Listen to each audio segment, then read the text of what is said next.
Okay.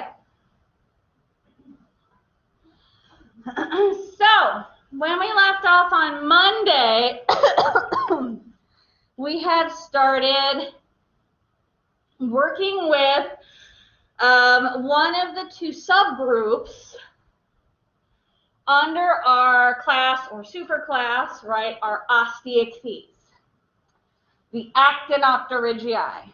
Right, let's remember we said the main key here was these are considered our ray fin fishes. Okay. So we said these were a big deal,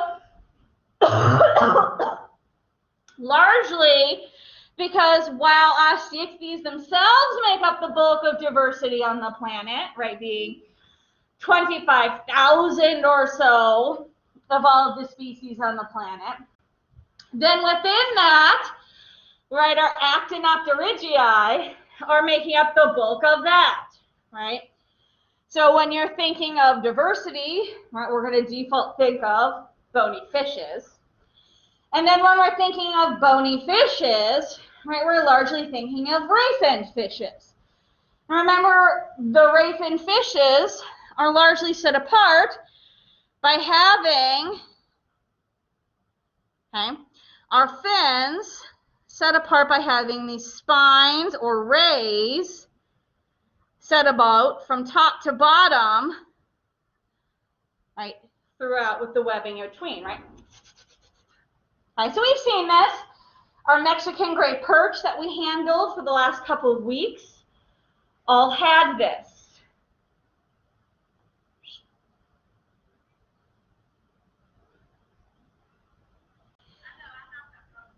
Okay, so one of the things we'll end up looking at as we go through these fishes is how, okay, the shape and placement of this fin, and we'll see this in lab next week. What day of the week is it? I don't know. Also can help alter body movement and habitat.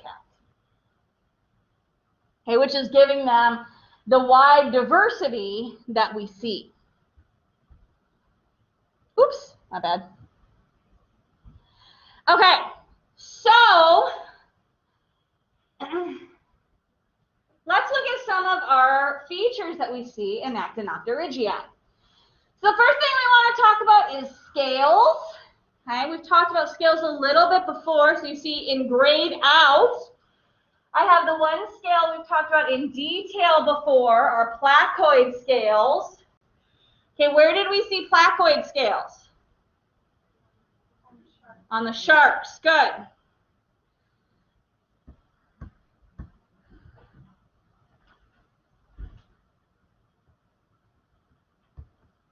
Okay, so our shark skates and rays had placoid scales, right? We called them placoid. We also referred to them as denticles, okay, largely due to them being made of dentine. Okay. All right, so we do not have those in our Osteichthyes. That's why I've graded them out. But I wanted them up here so we could be remembering that they do exist as a type of scale and another type of fish. So in black then here, or darker, okay, I have the other types of scales that we do see in our bony fishes. Okay, the first of which is the least common. It's called a Ganoid scale. Okay, so that's what we see here.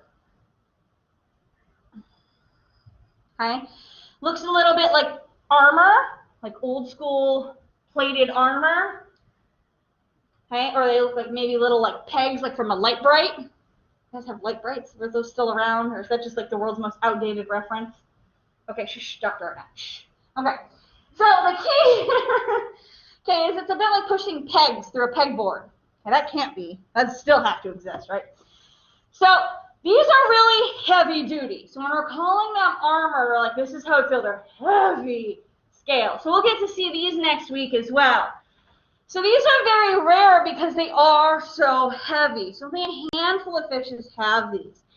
So things like gar or maybe sturgeon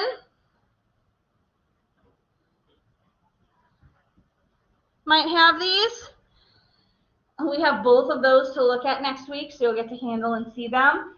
So even though we have really small versions of these fish, you'll be able to pick them up, compare them to other fish, and be like, dang. Okay? And we can also see, compared to the other types of scales, right, these ones aren't overlapping. Okay, so this is what we mean by pegs. Okay? They're all sitting very individually next to each other. Well, my handwriting stinks, but we get the idea.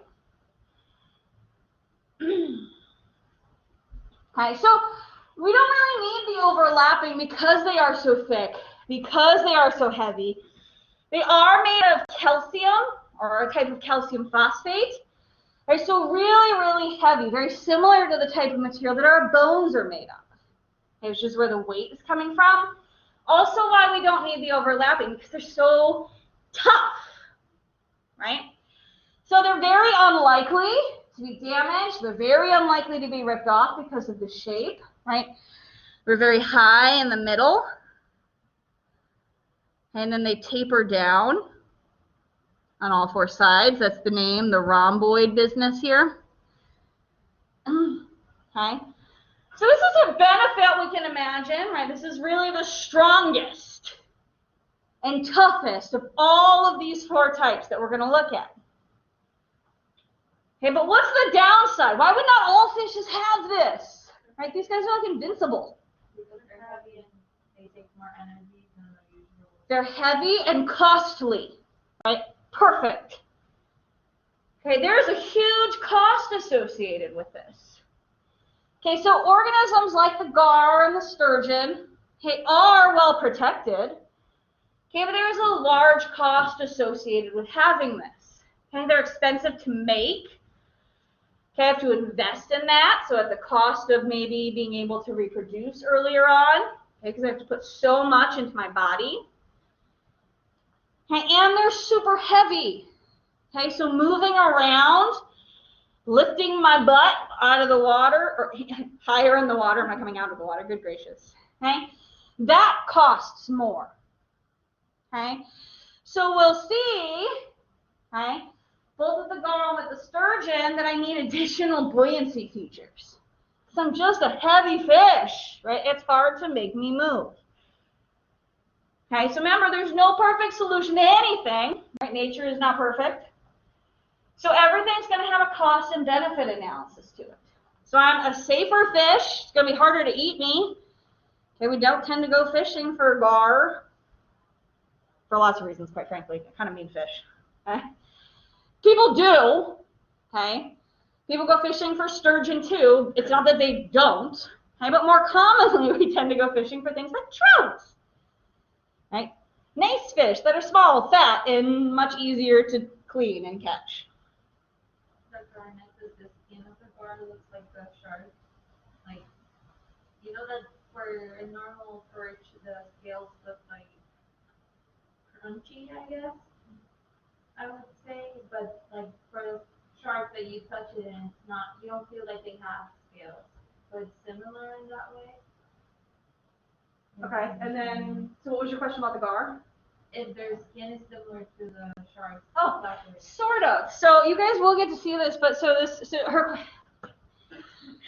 Sorry. No, you're fine. I just keep forgetting I have to repeat everything for the mic. And so her question is like, so how does this feel? So like when you pet or are dealing with like a bass or a trout, you get that crunchy sort of everything flakes off and peels off, like when we did with lab. When we dealt with the shark, it doesn't necessarily feel like scales, but you can feel that sort of prickly pulliness on your gloves. So when we're dealing with something like the gar, you kind of get neither scenario, right? These pegs feel quite smooth and bumpy on your hand, right? Sort of like you're petting maybe siding on a house, I guess would be the best way I would describe it. So you know something is there, right? You know for sure you're not petting skin, but it's not going to be crunchy or flaky like when we were dealing with the perch. Not that I guess you guys are going around petting siding on a house, but I think we can kind of all imagine what I guess that's like. We've all touched the wall. We've all touched the house, yeah. Okay, so looking down then at our last choice, we have two different types of scales here that are pulled together because they're fundamentally the same. Okay, so we have cycloid and ctenoid, right? That first C here in the second one is silent, so we just start with the T. It's ctenoid scales. So we see these both at the top. Okay, these are collectively the most common type of scales. Okay, they're fundamentally the same. Okay, there's variation basically based on species. It's very difficult to predict which type of scale a species is going to have. Never going to ask you, how am I going to know which type of species is going to have, which is why I pulled them together. Okay, we saw ctenoid, right? That should look familiar. That's what our Mexican gray perch had. Okay, with the ridges and the lines coming up through it when we were trying to age our Mexican gray perch in lab, right? Okay, but that was just sort of luck. Nevertheless, both of those are the same type of feature, right? And the key here is they do overlap, right? So we see we have scale over scale over scale. So we get that overlapping flakiness and replacement. Okay. They were quite thin, and this happens because this is the dermal layer, meaning it's coming over the top of our skin, but it's also coming out as apart from the skin. Now, we remember handling our scales. They were tough, despite the fact that they were thin. Right? And so the scales that we were handling are actually a combination of two different things. So the toughness are still coming from having that bony plating. So there's a little bit of calcification to them. Okay, but these weren't thick, hard, and completely impervious. Okay. So if we were taking our scales, remember they flaked and they bent in our fingers. Okay, so that flexibility, they weren't just going to break and tear into our poor fish's skin. So that flexibility then was from collagen. Okay, collagen is a type of connective tissue in everybody's body, okay, which gives us some of the bounciness that's in our own skin and tissue.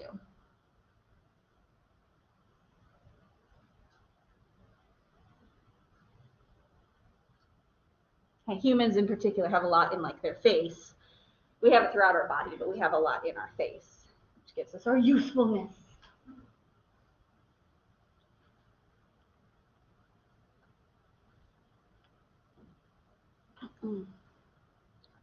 So, in part, these cycloid and ctenoid scales are most common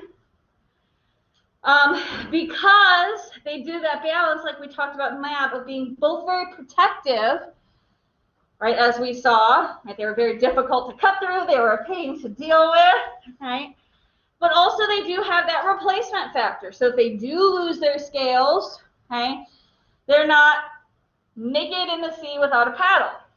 Okay, so if they've lost something, they've been attacked, and we have maybe some exposed skin, okay, a few days or a few weeks, and we'll start to grow those scales back.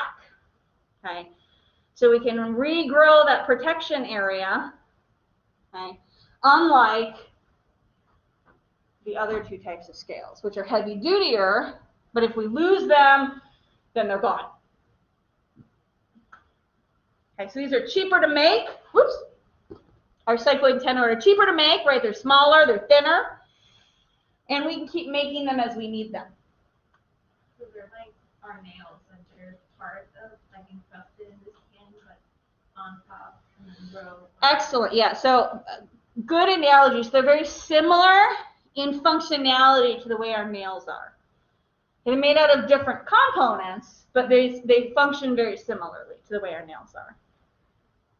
Okay, they can be replaced, they're sitting on top, but they're coming out of the skin. Very good analogy.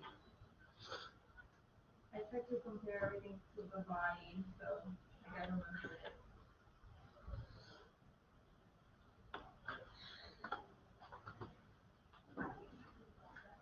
We were going to do the Socrata today. I just do not have a head.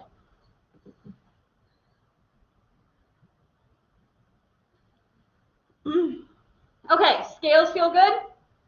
All these different types make sense. Okay.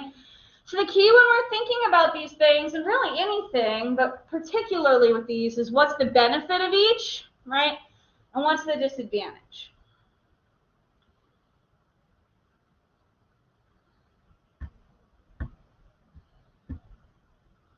What would be a disadvantage of this kind of? So our disadvantage for our cycloid and ctenoid, right, is that they're not as strong.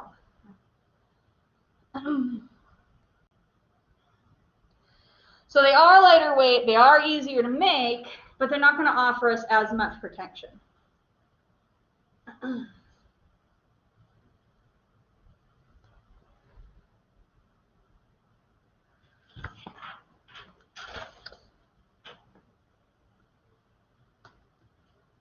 Okay, so some slide revisit, right? We've looked at fins before.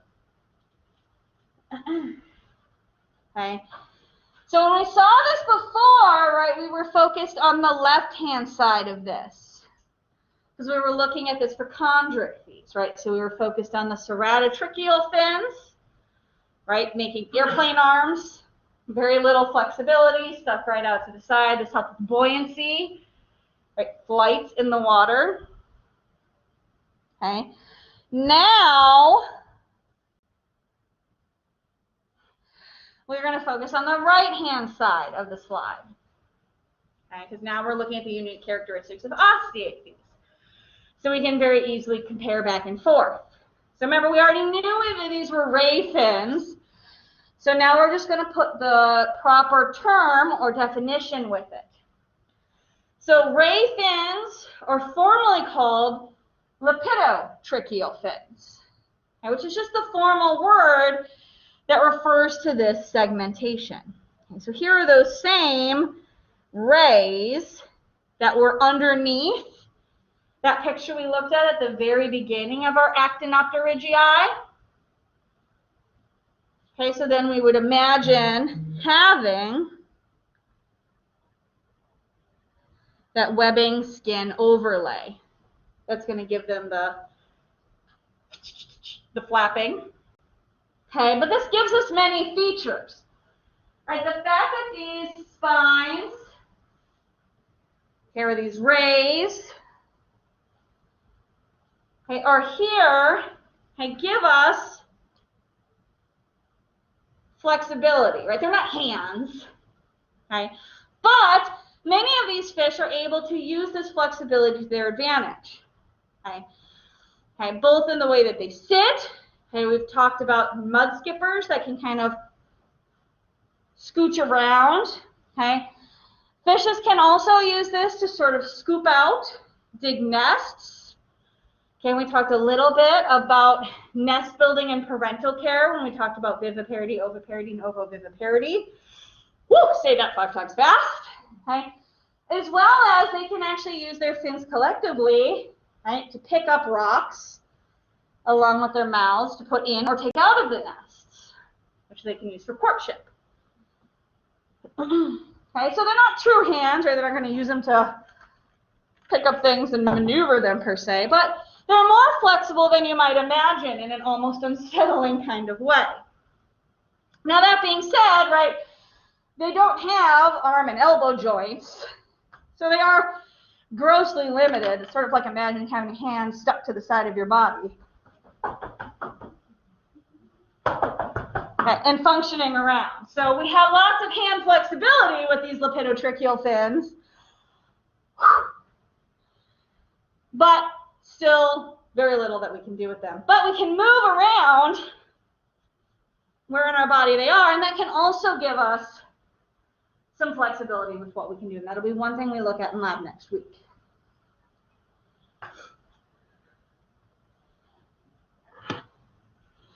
So ceratotracheal, like with our sharks.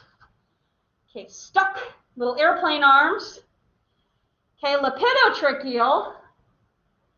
Okay, kind of like having finger arms. Okay, so I can bend and flex and do things. So these are the fin rays.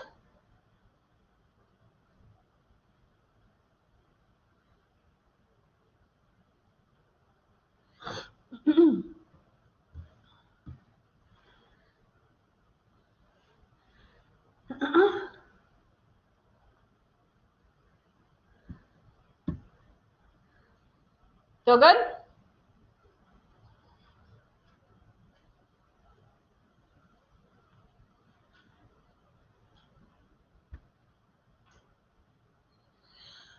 Okay, now we talked about the swim bladder already when we talked about our transition to our life in the water unit.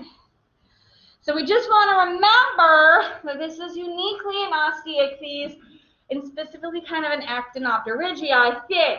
Right, when we get to sarcopterygii, these fishes are super weird. Okay, super cool, but super weird. Hi, so remember that we have two different kinds of swim bladders that we can have.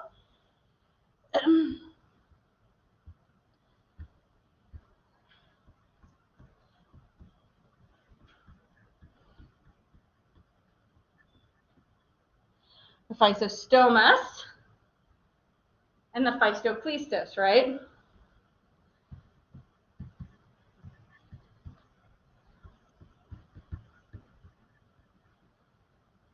But they're both swim bladders. Okay, now unlike the scales, remember we can predict which type of swim bladder a fish will have. So remember our phystostomous.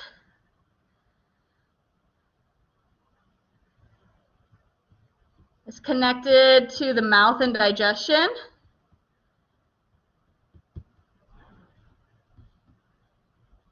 Yep, my spelling stinks, so we're just going to put a period there and quit. What kind of fish might have that? Freshwater fishes or anything? Say again? Fishes that are in shallow water. Fishes that are in shallow water, right? So any fish that can engage with the surface frequently, right? Because they'll be able to go to the surface, gulp air, right, and refill their swim bladder. Right, because that's all our swim bladder is, also called an air bladder in some books. Okay, the word bladder just means sac. And so we think of a bladder as a sac we put urine in. And that's not the only thing you can use a bladder for. So in this case, a swim bladder or an air bladder is a sac you put air in. Okay, remember that helps them with buoyancy. How high or low do I want to be in the water column? Okay, so if I want to float in the water column, I need to have lots of air in my air bladder. And if I want to sink, right, I need to release air and have less air in my air bladder.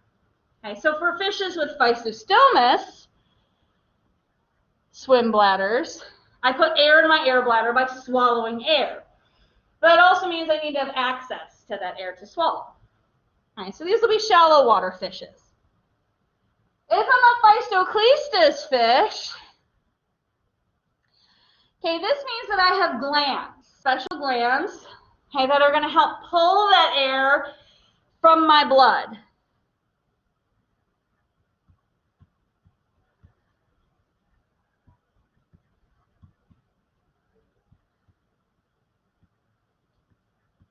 So when I'm going through regular respiration, there's carbon dioxide and oxygen in my blood, and the gas is just going to pull that. Okay. What kind of fishes might have a phystoclistus swim bladder? A marine or a really deep water fish, right? So someone who's not maybe ever, or at least very, very infrequently, going to visit the surface because it's very, very far away. So if I want to sink or drop in my deep, deep ocean habitat, Okay, going all the way to the surface is a very unreasonable way, or maybe impossible to do. So I need to be able to control my swim bladder another way. Okay, but regardless of the type of swim bladder, right, that I have a swim bladder. Right, so that's our unique characteristic here, the fact that we have one. Whew. I'm cooking today. When you're talking about the cycloid, whatever, I don't know how to say it. Can you say that they use the gas from diffusion in the body, or how, like? That's fine, yeah. It's okay. Okay.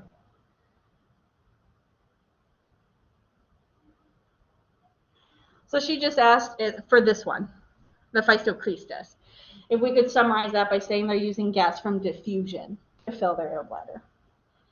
And that is also a good way to summarize that.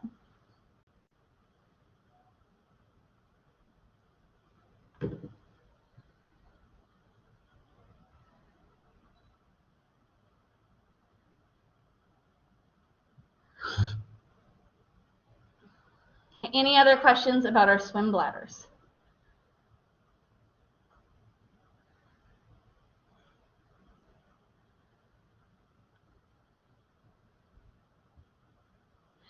Okay, another thing that hopefully looks familiar is our otoliths. Right, so you guys just got all done, everybody at least did, dealing with our otoliths, right? So remember, we already had our semicircular canals, and those were picked up in our, okay, that was drawing. I'm not trying to flip this many times here. Elasmobranchii. Okay, so our chondrichthyes. Man. There we go. I wrote your entire test spelling shark, Sean. I had like an entire nervous breakdown about having to go fix it. Like, sharks is not a hard word, but it's apparently my thing this year. All right, so remember we had 3 semicircular canals with our sharks. Okay, so this was already a synapomorphy that we'd had. But with our Osteichthyes, and specifically our actinopterygii, okay, remember we're in unique characteristics here, right? Our actinopterygii have the otoliths. Okay, so this is not a synapomorphy, right? You and I do not have otoliths. They would not help us, right? We're not in water. So having an additional bony structure that helps us understand vibrations in water would not benefit us any. But as bony fishes in water, and having more bony structures to help them in water is beneficial. So they have bony otoliths. Okay, so these should look familiar. Okay, we looked at 1. Most fishes have 3. We looked at the biggest, right? The other ones get significantly smaller and smaller and smaller, and they're kind of a pain. Okay, so remember the key here with our otoliths is they're doing 2 things for our fishes. Okay? As we're looking at semicircular canals, remember this is fluid inside rings, right, that's helping give them an idea of orientation.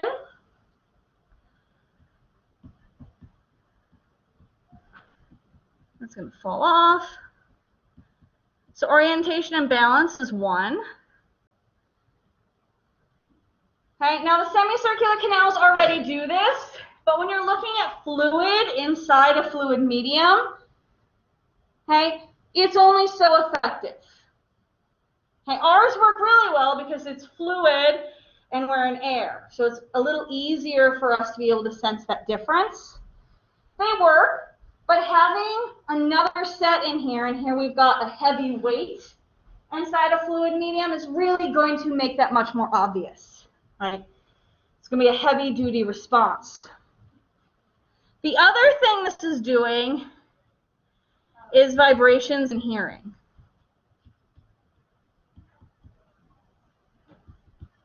Because this is in the same place. So now you have a bony stone, okay, that's going to be vibrating in a fluid area. So this is really going to help them with detection.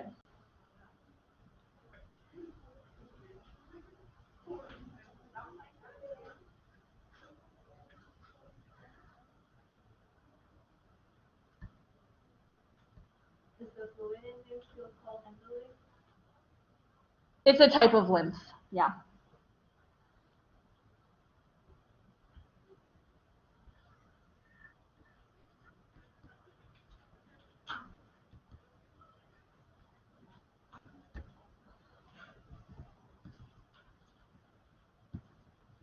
Bad spelling of sharks out of here, geez.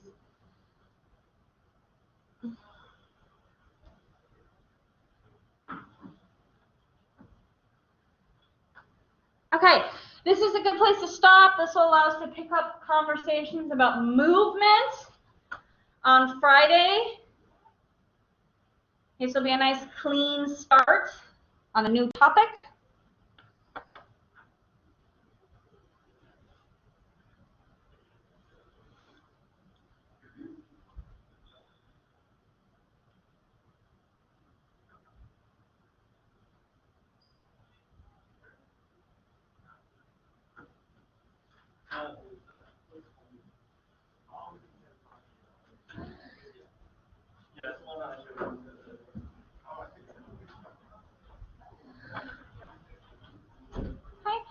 My back two rows, once you finish your Socrative, you are welcome to go. Please have a wonderful afternoon.